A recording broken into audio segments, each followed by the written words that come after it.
서연이가 좀 기억나는 대로 얘기해 볼까요?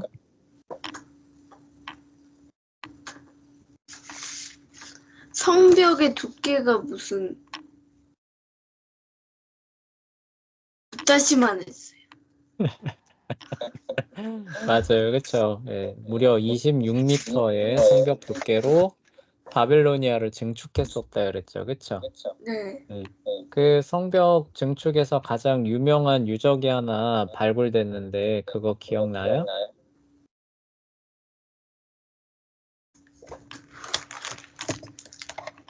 증축된 성벽과 연결되어 있었던 문이에요. 문. 문 기억나요? 예술적으로 재현이가 좀 기억나는 것 같은데, 그 문, 이름은 기억이 안 나는데 하여튼 네, 파란 색깔로 칠하고 무슨 자기들이 섬기는 신으로 이렇게 해가지고 금색깔로 칠해놓고 네, 또 이제 맞아요. 포로를 이제 원정 나가서 포로를 잡아오면 이제 그쪽으로 해가지고 맞아요. 예, 개선문이었죠. 아 그쵸? 계속 예, 그래서 이슈타르 문이라고 얘기를 했었죠. 그쵸? 예, 그리고 면적이 오늘날의 서울과 같다고 했었죠. 그쵸? 그래서 고대 도시로서는 상상하기 어려울 정도의 큰 크기였고, 예, 그렇기 때문에 외적들의 침입에 대해서 어떻게 생각했다는 거예요? 별로? 그냥 소리 별로 그렇게 신경 안 썼다 그랬죠. 그쵸? 예, 그러니까 이 넓은 성벽을 그쵸? 이 성을 어떻게 무너뜨릴 거냐는 거예요. 그쵸? 성문 걸어 잠그고만 있으면은 생각을 해. 오늘날 서울 크기를 포위하려 그러면은 어마어마한 병력들이 필요할 거 아니에요. 그쵸? 그렇죠. 네, 그리고 그 병력이 또 한 곳에 모여 있지도 않으니까 먹을 걸 공급해 주려면 어떻게 해야 돼요? 그것도 일이잖아요. 그쵸? 예를 들어서 우리가 걸어서 지금 서울 이 끝에서 저 끝으로 간다고 해봅시다.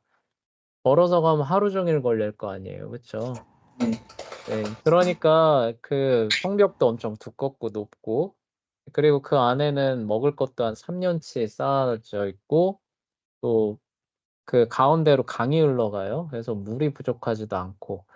그러니까 군사 전략상으로는 사실상 다른 민족의 침입을 걱정할 필요가 있었어요, 없었어요?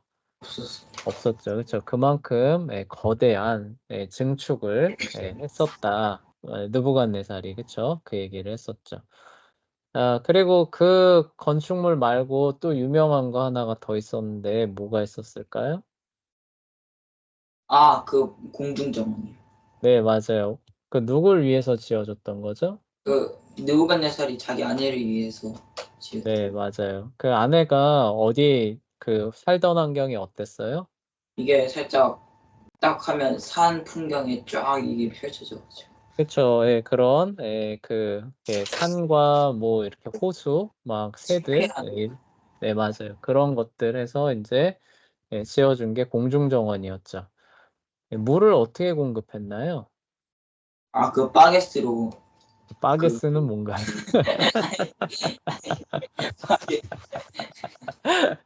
양동이, 그쵸? 아, 네, 양동이로 그 네, 짚라인처럼 해가지고 이게 이렇게 네, 맞아요. 짚라인처럼 그렇게 하고. 그렇게 해서 물탱크를 가장 위쪽에다 저장해 놨죠. 그쵸?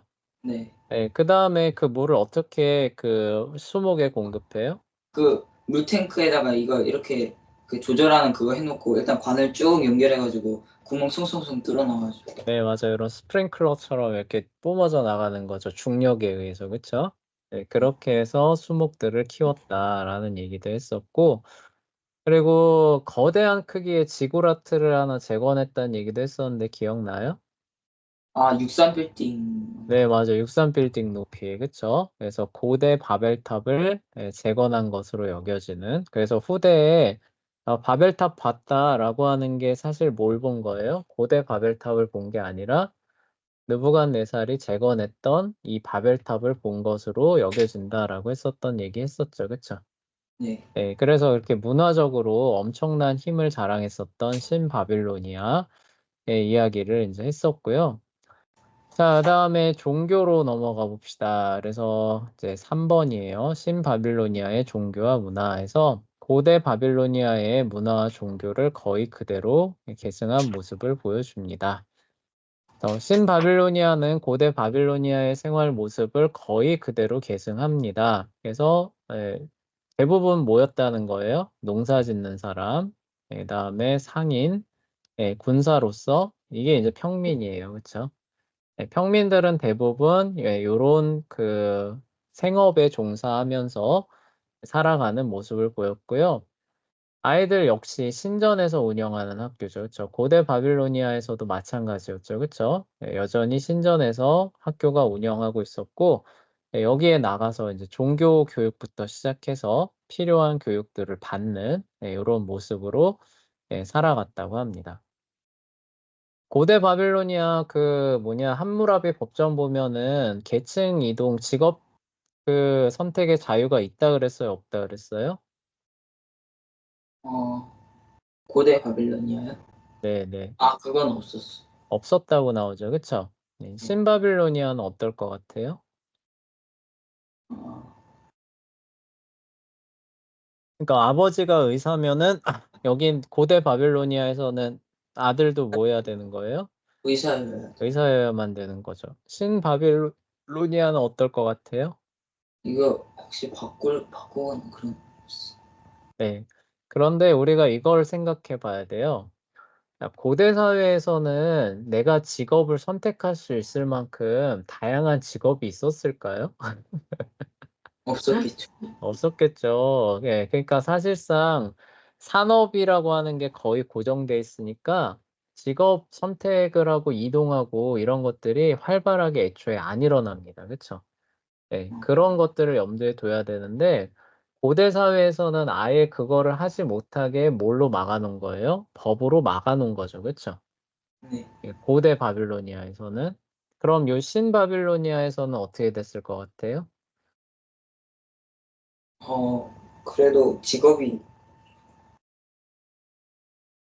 그 부분에 대해서는 선생님이 확인하려고 여러 자료들을 참고했는데 나오지는 않더라고요. 그냥 신분제 사회였다라는 것만. 그래서 직업 그래서 변동이 있었어요. 그러니까 고대 사회에서 고대 바빌로니아에서는 그거를 막아놨어요. 그러니까 부모의 직업을 자녀가 계승하도록 그 강제했는데 신바빌로니아에서는 어떻게 됐는가에 대한 부분들이 안 나오더라고요.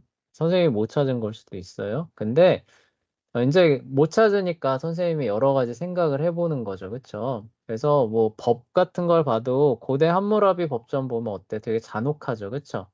네. 그래서 뭐 죽여라, 뭐 잘라라 이러잖아요. 네.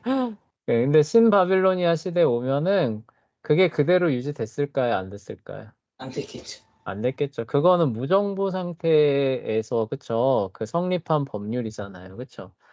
그 이후로 대제국들이 들어서고 문화와 어떤 경제 규모나 이런 것들이 발전하는데 그게 그대로 적용되지는 않습니다. 그래서 실제로 이제 이 신바빌로니아의 법률을 보면은 이제 대부분은 다 거기 돈으로 배상하는 그런 형태의 법으로 바뀌었다 그래요. 그러니까 그런 측면에서 봤을 때 이 신분 이동을 막는 법에 대해서도 이게 그대로 유지가 됐을까, 그 바뀌었을까가 참 궁금했던 거예요, 선생님이. 근데 찾아봐도 나오는 거는 없고 그냥 대략 유추를 해봤을 때 일단 첫 번째 직업이나 그런 신분 이동을 할 만큼, 그쵸? 그런 것들이 다양하지 않았을 것이다라는 게 좀 생각이 들더라고요. 그쵸? 그래서 그런 법이 있고 없고를 떠나서 대다수의 사람들은 아버지의 직업을 물려받아서 살아갔을 것이다라는 생각은 들어요. 그쵸? 그런데 이제 그거를 이제 법으로 막아놓은 것에 대해서 그게 계속 일괄적으로 적용됐을 것이냐라는 그런 부분들이 조금 생각은 해봐야 될 것 같아요. 그러니까 그만큼 어떤 달라진 사회상을 반영을 하면서 그래, 다른 거 해라라는 부분들을 열어주면서도 그렇지만 귀족은 귀족이고 평민은 평민이고 노예는 노예야. 이런 식의 사회를 유지했을까? 아니면은, 그쵸? 이거 열어주면은 신분제가 무너지는 거야. 라고 하면서 이것까지 막았을까? 네, 그것까지는 잘 모르겠습니다. 그래서 여러분들이 나중에 시간이 되시면은, 네, 그 부분도 한번 여러분들이 직접 조사해 보시면은 재밌는 과제가 될 것 같아요. 그쵸? 네, 그래서 그 부분, 염두에 두시고 넘어가시는데, 자, 어쨌거나 전체적으로 보게 되면은 고대 바빌로니아의 생활 모습이 거의 바뀌지 않은 채로, 그러니까 고대 바빌로니아가 BC 1400년대잖아요. 그쵸? 근데 신바빌로니아는 BC 500년대입니다. 거의 1000년 이상의 시간이 흘렀는데 살아가는 모습은 거의 다르지 않았다. 달라진 게 거의 없었다. 이런 얘기가 되는 거예요. 자, 요런 상태에서 신바빌로니아가 이제 승승장구하니까 사회의 구조에 변화가 오기 시작합니다. 예전에 비해서 누가 많아진 거예요? 노예가 차지하는 비중이 쭉쭉쭉쭉 늘어나게 되는 거예요. 그럴 수밖에 없겠죠. 그쵸? 예. 예전에는 신바빌로니아가 뭐의 속주였어요? 아시리아의 그냥 지방 영지였잖아요. 그쵸? 네. 예. 근데 아시리아도 물리치고 그다음에 이집트도 물리치고 하면서 그런 어떤 중동 지방의 메소포타미아 지역 전체에 패권을 차지하는 국가로 발돋움하는 과정 가운데서 전쟁에 계속 승리하니까 포로로 잡은 사람들이 있을 거 아니에요. 그쵸? 네. 그 포로로 잡은 사람들이 결국 어떻게 돼요? 노예가 되는 거죠. 그쵸? 예. 그리고 우리가 고대 전쟁과 현대 전쟁의 차이를 좀 알아야 되는데 고대 전쟁에서 이렇게 싸워서 이제 이기고 지잖아요. 그쵸? 네. 네, 그러면은 예를 들어서 한 10,000명이 이렇게 싸워서 졌다. 그러면은 전사자가 어느 정도 나올 것 같아요? 만 명이 싸워서 네, 졌어요. 10,000명이 싸워서 졌어요. 그럼 그 전쟁에서 목숨을 잃은 사람이 어느 정도 될 것 같아요? 고대 전쟁에서는? 7,000명 되지 않았어요. 엄청나게 높은 비. 돼요? 1,000명이 채 안 돼요. 진짜요? 예, 놀랍죠. 그러니까 아니, 옛날, 포기 네, 안 할만도 한데요. 포기 안 할 만한데 이게 그러니까 옛날 전쟁이라고 하는 거는 해가지고 맞붙어서 지잖아요. 그쵸? 네. 그럼 어떻게 되느냐? 그 다음부터는 와해돼서 도망가는 거예요. 그리고 그 도망가는 것들을 추격하고 그러니까 추격해서 섬멸하는 과정 가운데서 전사자가 대부분 나와요. 실제로 싸우는 측면에서 전사하는 사람들은 얼마 안 되거든요. 몰랐죠? 왜 그러냐면은 고대 사회에서 쓰는 무기가 오늘날처럼 살상력이 클까요, 작을까요? 작죠? 작죠. 예를 들어서 한 사람 죽이려고 하면 어떻게 돼야 돼요? 칼이나 창으로 찔러야겠죠. 그쵸? 네. 예. 근데 찔러도 급소를 맞으면 한 방에 죽지만 급소 아닌데 맞으면 어떻게 돼요? 계속 살아있죠. 네, 부상 입고 막 하면서 뭐 도망도 가고 치료받아서 다시 복귀도 하고 이러잖아요. 그쵸? 네. 그러니까 의외로 전사자의 수가 많지가 않아요. 고대 전쟁들을 보게 되면은. 네, 그러면은 도망치는 애들 추격 섬멸하면서 그 애들을 어떻게 하는 거예요? 포로로 삼아 오는 거죠. 그쵸? 네. 네, 그래서 포로의 숫자가 많이 늘어나는 겁니다. 그리고 심지어 저기 아메리카 지역에 가면은 아메리카 전쟁의 개념은 상대방을 전쟁에서 죽여가지고 무력화시키는 게 목적이 아니라 아메리카 대륙의 목적은 뭔지 알아요? 전쟁의 목적이 뭔지 알아요? 상대방을 꺾어서 포로로 잡아오는 거예요. 아, 그래서 거기는 무기가 칼과 창이 아니라 몽둥이에요, 몽둥이. 예, 몽둥이. 무슨 얘기인지 알겠죠? 그쵸? 아, 때려서 얘가 해롱해롱하면 어떻게 돼요? 죽지는 그대로. 않죠. 예. 죽지는 않지만 뭐예요? 사로잡을 수 있는 거죠. 그쵸? 네. 그럼 그 사로잡은 애를 이제 포로로 잡아서 뭘로 쓰는 거예요? 노예로스. 노예로 쓰거나 거기에는 또 제사의 풍습이 있거든요. 제물로 쓰거나 요렇게 되는 거예요. 네. 그러니까 그 고대 전쟁에서 어디에서 승리를 했다. 그러면은 첫 번째 전리품이 뭐냐면은 금, 은 이런 거 있잖아요. 그쵸?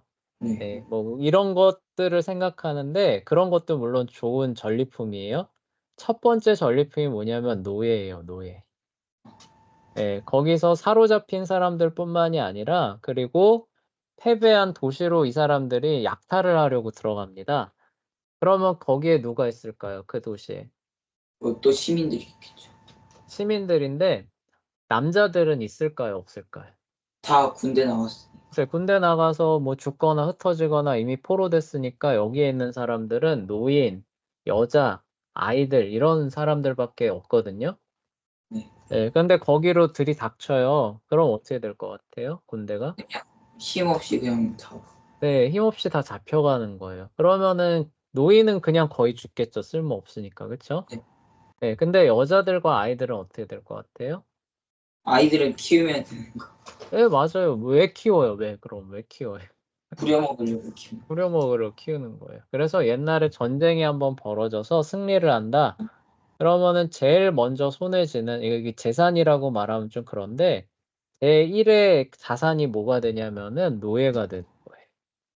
아, 근데 현대전은 어떻게 되는지 알아요? 현대전은 사람을 죽이는 게 쉬울까요? 어려워요? 이제 쉬워지지 않았을까요? 쉬워요. 쉬워져요. 그래서 전사자의 수가 옛날에 비하면은 말로 다 할 수 없을 정도로 늘어납니다.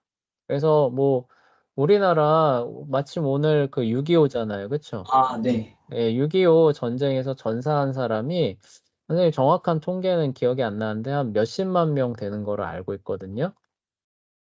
예. 엄청난 숫자죠. 그쵸? 네, 옛날에 몇십만 명을 전사시킨다 이런 거 생각할 수 있을까요? 없을까요? 없죠. 예, 이게 불가능했다는 얘기예요. 그래서 뭐 정확한 비율은 선생님이 뭐 통계를 찾아봐야 알 수 있지만 하여간 비율은 분명해요. 전쟁이 한번 벌어졌을 때 그 죽는 사람의 비율이 고대 세계에는 현저하게 낮았어요. 현대 세계에 비해서는. 예. 그러면은 나머지 사람들은 어떻게 됐느냐? 어떻게 됐다는 얘기예요, 대부분? 다. 포로가 돼서 노예가 됐다는 얘기가 되는 거예요. 그쵸? 예. 그래서 이 고대 세계에 전쟁이 진다. 그럼 어떻게 되는 거예요? 그 서로. 도시 시민 전체가 노예된다. 이렇게 생각하시면 되는 거예요. 아, 예. 그리고 거기 물론 그 모아 놨던 진귀한 물건들도 어떻게 되는 거예요? 싹 다 다 가져가는 거죠. 예, 가져가는 거죠. 그쵸? 그래서 전쟁이 그 최고로 수지 맞는 산업인 거예요, 고대. 예, 그래서 아시리아가 그렇게 해서 커졌던 거예요. 무슨 얘기인지 알겠어요? 네. 네, 아시리아가 그렇게 해서 쭉쭉쭉쭉 커지게 됩니다. 그래서 네, 신바빌로니아가 이게 느부갓네살의 대활약을 통해서 인제 계속 승리하니까 노예가 계속 늘어나는 거예요. 그리고 이슈타르문으로 그 노예들 데리고 계속 개선했겠죠. 그쵸? 네. 그리고 공신들한테 어떻게 해요? 그 노예들 다 나눠 줬겠죠. 그쵸? 예. 그러면서 이제 노예의 비중이 예전에 비해서 엄청나게 늘어나게 됩니다. 그런데 이 노예한테 사람으로서 어떤 기본적인 인권이나 권리 이런 것들을 고대 사회에서 보장해 줬을까요? 안 해 줬을까요? 안 해줬겠죠. 당연히 안 해 줬죠. 그래서 이제 노예를 인제 이렇게 받은 거예요. 그래서 그 전쟁에서 인제 사로잡은 해서 인제 받았는데 뭐 예를 들어 봅시다. 예를 들어서 인제 어떤 그 인제 아녀자 하나를 인제 이렇게 받은 거예요. 그래서 집에다가 이제 집안일을 시켜 본 거예요. 근데 네. 얘가 맨날 밥 태워 먹고 네, 밥 태워 먹고 이렇게 뭐 "옷 좀 꼬매 봐라."라고 했더니 막 오히려 다른 데를 막 더 찢어 놔요. 아, 예. 예, 뭐 그럴 리는 없겠지만 예를 들어서 이렇게 해 보자는 겁니다. 그 일을 너무 못하는 거예요. 그리고 뭐 예전엔 그렇지 않았어요. 처음에 왔을 때 일을 너무 잘했어요. 너무 잘했는데 얘가 병이 들어서 쪼끔 비실비실비실하면서 이제 좀 무거운 거 지라고 해도 어떻게 해요? 잘 못 못 짚고 그쵸? 네, 이렇게 되는 거예요.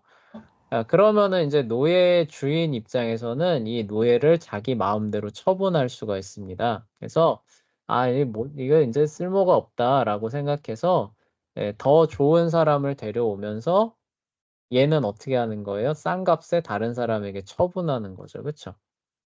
그러면 그 싼 값에 데려가는 사람들은 이전보다 이 노예를 더 잘 대해줄까요? 더 못 대해줄까요? 더 못해. 더 못 대우해주겠죠. 그쵸? 생각해보나 마나죠. 그만큼 일을 더 못해서 싸게 팔려고 한 건데, 그럼 싸게 사가는 사람들은 그만큼 덜 부유하다는 얘기가 될 거고, 그쵸? 그만큼 덜 대우해줄 거란 얘기 아니에요. 그러니까 노예라고 하는 그 신분이 되는 순간 나이가 들어가면서, 그쵸? 내가 처음엔 능력이 있어도 나이가 들어가면서 그 마지막 종착지는 어떻게 되는 거예요? 점점 열악해지는 쪽으로 가는 거죠. 그쵸? 네. 근데 그런 것들에 대해서 벗어날 수 있는 그런 부분들이 있어요, 없어요? 없어요. 사실상 거의 없는 겁니다. 그리고 파는 정도가 아니라 심지어 죽일 수도 있었어요. 근데 이게 범죄일까요, 아닐까요? 아니겠죠. 아니에요. 예를 들어서 잘하던 이제 친구가 병들어서 점점 합니다. 자, 근데 싸게 팔려고 내놨는데 사가는 사람이 있어요, 없어요? 없어요. 없어요. 이거 병들어서 내놓은 애를 누가 데려가냐. 뭐 병수발이나 하면 내 돈만 나가지. 이렇게 생각하게 되잖아요. 그쵸?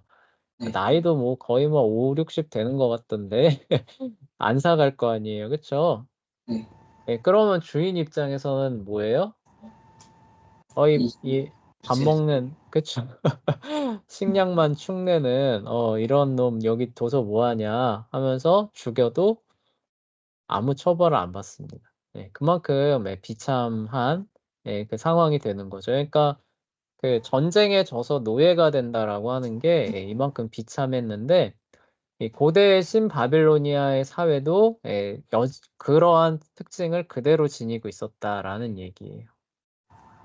자, 유일한 탈출구가 하나 있습니다. 뭐냐면요. 노예 상태에서 자유민과 결혼하는 거예요. 그렇지만 자기는 탈출하지는 못하고요. 그 자녀는 자유민이 되는 거예요. 그러니까 나는 노예로 살다 죽지만 내 자녀만큼은 이거를 그 대물림하지 않는 거죠. 그쵸? 대물림하지 않는 유일한 방법은 자유민과 결혼하는 겁니다. 자, 근데 자유민과 결혼이 쉬웠을까요? 아니요. 어려웠겠죠. 그쵸? 그래서 그런 일들이 아주 드물게 일어납니다. 그러니까 이게 뭔 얘기예요? 노예로 한번 오게 되면은 그 자녀들의 자녀들까지 이런 굴레에서 벗어날 수 있다는 얘기예요? 없다는 얘기예요? 없던. 없다는 얘기죠. 그쵸? 그래서 얼마나 참 인간적인 측면에서 보면은 참 끔찍한 거죠. 그쵸? 끔찍한 그런 상황이 되는데 아주 예외적인 케이스들이 있습니다. 자, 우리가 노예라고 생각하면은 그냥 이런 거 생각하잖아요. 우통 다 벗고, 그쵸? 무거운 거나 날르고, 그쵸? 그런 것만 생각하잖아요. 네. 근데 고대 사회에 그런 노예만 있었을까요? 아닐까요? 아니겠죠. 아니에요. 인텔리 노예도 있습니다. 예를 들어서 아까도 똑같이 생각하는 거예요. 들이쳐가지고 이제 지역을 무너뜨렸는데 그 지역에서 그 당대에서 최고로 유명한 철학자나 과학자나 수학자가 사로잡힌 거예요. 어. 그럼 어떻게 될까요? 그러면 그 노예 주인은 정말 네. 이 노예 주인이 자기 아들의 가정교사로 삼아요. 아. 가정교사로 삼기도 하고, 그리고 거기서 그 장사를 엄청나게 잘하는 기로 유명한 사람이 잡힌 거예요. 그러면 이제 어떻게 돼요? 거기에 이제 그 주인의 재산을 관리하는 청지기로서, 그쵸? 근데 노예예요? 이렇게 되는 겁니다. 그렇게 되면은 이제 그 상황에서 근데 주인의 재산을 이 노예가 청지기 역할을 이제 수행하면서 이 주인의 재산을 막 4배, 5배, 6배, 7배 이렇게 막 늘려줬다고 해봐요. 그러면은 이제 그 주인 입장에선 기분이 좋잖아요. 그쵸? 그리고 아무리 노예지만 그 공로가 있으니까 이제 어떻게 하는 거예요? 이제 풀어주는. 자유 방면해주는 기도하는 거예요. 그리고 아까 그 고위 인텔리 노예들 있잖아요. 그쵸? 네. 고위 인텔리 그런 노예들이 이제 그런 그 활동들을 하면서 어쨌든 자기의 전문 지식을 활용해서 무언가 활동을 하면서 재산을 많이 모으기도 합니다. 그러면은 이제 그 재산을 가지고 주인과 딜을 할 수가 있어요. 주인님, 저 재산 이만큼 있는데요. 이거 받으시고 저 좀 자유롭게 해주세요. 이렇게 할 수가 있는 거예요. 무슨 얘기인지 알겠죠? 그쵸? 네, 근데 일반 노예들은 그렇게 할 수 있을까요? 없을까요? 없죠. 거의 없어요. 그러니까 뭐 천에 하나, 만에 하나, 어쩌다가 하나씩 자유민과 결혼해서 자녀들이 노예가 안 되는 경우, 그리고 어쩌다가 인텔리 노예가 돼서 뭐 전문 지식을 활용해서, 그쵸? 돈을 벌어서 주인과 딜하는 경우, 아니면은 주인이 너무 기분 좋아서, 그쵸? 공로가 있으니까 자유 방면해 주는 경우, 요런 경우가 아니면 어떻게 되는 거예요? 시간이 흘러가면 흘러갈수록 그 노예는 어느 길로 가는 거예요? 사실상 용도 폐기되는, 그쵸? 그리고 사람인데도 그렇게 죽여도 죄나 허물을 물을 수 있다는 거예요? 없다는 거예요? 없다. 없는 거죠. 그쵸? 그러니까 사실상 인격 자체가 말살되어 있는 그런 사회 제도를 가지고 운영을 하게 되는 겁니다. 그래서 노예 대부분은 그냥 평생 학대를 당하다가 점점 이제 그 환경이 마지막 코너로 몰리는 거죠. 그쵸?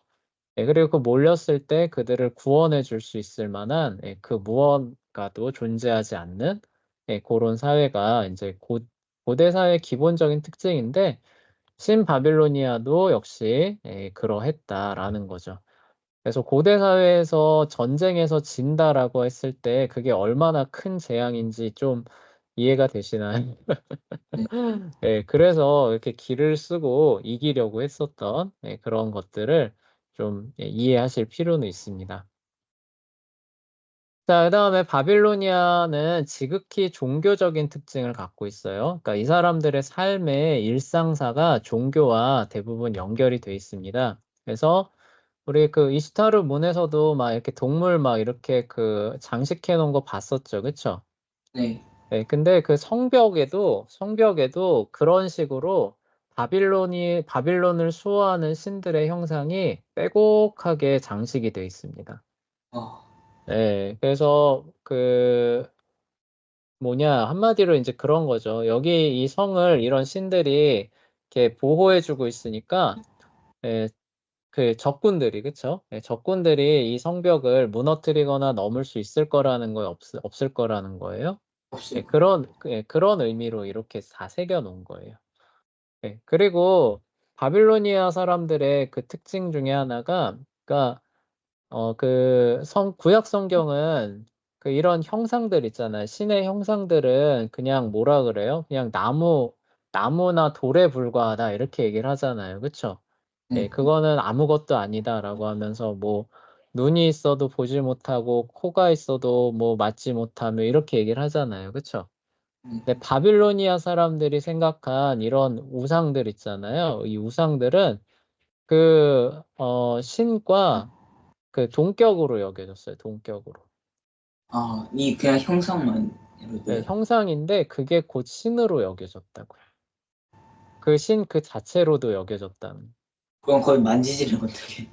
그래서 어떻게 되냐면은 이제 그 절기가 이렇게 바뀌잖아요. 그러면은 사람들이 그 신상을 메고 그 경치 구경시켜 주겠다고 이렇게 한 바퀴 삥 돌기도 해요. 그리고 우리도 옛날에 뭐 신주단지라 그래가지고 집안에 모시는 귀신들이 있었거든요. 근데 그 귀신들이 신주단지랑 사실상 그 동일시돼요. 그래서 그 신주단지 잘못 건드리면은 그날 집에서 거의 죽어나가는. 아, 우리나라도 그런 약간 그 우상에 그런 것들이 있거든요. 하여간 그런 것처럼 이 바빌로니아의 종교 관념에서는 우상이 이거는 그냥 한 형상 모양에 불과하다가 아니라 뭐냐면 이게 곧 그 신 그 자체를 의미하는 거였어요. 그러니까 그런 신들을 성벽에다가 쫙 깔아놓는다는 건 뭐예요? 그 신들이 곧 거기에 주둔하고 있다는 얘기가 되겠죠. 그쵸? 아, 그런 의미로도 쭉 깔아놓는 거예요. 그리고 길 모퉁이에 보면은 이 신들한테 이런 제물을 바치는 제단이 있었다고 해요. 그러니까 언제 어디서든 성이 엄청 크잖아요. 그쵸? 네. 성이 엄청 큰데 길에 뭐 이렇게 좀 후미진 곳, 막다른 곳 이런 곳이 있으면은 거기에 항상 신들한테 제물을 바치는 제단들이 있는 거예요. 그러니까 바빌로니아 사람들이 내가 어떤 신한테 제물을 바치고 싶다라고 하면은 어떻게든 언제 어디서든지 그쵸? 그런 것들을 행할 수 있는 거죠. 그쵸? 예. 그러니까 이 얘기는 바꿔 얘기하면은 바빌로니아 사람들은 신들한테 제사 드리는 이런 것들을 항시 그쵸? 가까운 곳에서 얼마든지 그쵸? 예, 보면서 자라났다라는 그런 얘기가 되겠죠. 그쵸? 예. 그래서 사실상 이 삶의 현장 안으로 깊숙이 밀접하게 들어와 있는 그런 모습을 보여줬다라는 얘기예요. 예, 그리고 인제 바빌로니아 하면은 늘 나오는 신이 이 신이죠. 마르드크 그쵸? 예. 네. 그래서 마르드크를 항상 사실상 거의 최고의 신으로 인제 여겨졌고요. 그리고 그들을 인제 많이 섬기게 됩니다. 그래서 사제 계층이에요. 예, 이 다스리는 최상위 귀족층 중에 최상위 귀족층은 누구냐면은 이렇게 종교가 어쨌든 큰 영향력을 발휘하다 보니까 사제 계층이 인제 최고의 귀족 계층을 이루게 되고요. 매우 부유하고 권세도 굉장히 강력합니다. 근데 나중에 그 페르시아가 쳐들어왔을 때 문 열어주는 계층들 있잖아요. 그쵸? 네. 싸우는 게 아니라 그냥 "문 열어 줍시다." 했던 계층이 바로 이 계층이에요. 아, 예. 최고의 귀족이 앞장서서 그냥 "문 열어 줍시다."라고 해 버리고 군사들도 지금 별로 싸울 마음이 없죠. 그쵸? 한 30년 가까이 인제 안 싸우다 보니까. 예. 그러니까 거기에 그냥 다 오케이 해서 문 열어 줘서 하룻밤 사이에 이 난공불락의 도시가 함락이 되는 겁니다. 예, 어쨌거나 그래서 굉장히 부유하고 강력한 권세를 가지고 있었던 계층이 사제 계층이에요. 그러니까 당연히 신전이나 그쵸? 이런 것들이 어땠어요? 굉장히 크고 많이 그 안에 지어졌겠죠. 그쵸? 그 대표적인 게 뭐예요? 지구라트 이거 있잖아요. 그쵸? 예. 네. 지구라트 같은 거 200 미터 넘게 아. 거기에 어떻게 올라갔나 모르겠어요. 예, 고대 세계 200 미터 올라가려면은 그 힘들 텐데 그쵸? 예, 근데 지금도 63 빌딩 걸어서 올라가려면은 그 대회 있는 거 알아요? 그 그래요? 대회가 있어요. 선생님이 알기로. 63 빌딩을 그 엘리베이터 이용하지 않고 계단으로 누가 더 빠르게 걸어 올라가나 그런 대회가 있는 줄 알고 있거든요. 와. 거의 그런 어떤 맥락이 될 것 같아요. 근데 하여간 그런 인제 지구라트 꼭대기에 가서 인제 이 사람들 제사도 드리지만 항상 천체의 움직임 요런 거 봅니다. 우리 고대 메소포타미아 바빌로니아 할 때 이 얘기 나왔었죠. 그쵸? 점성술. 점성술. 그래서 이 사람들 점성술의 대가예요.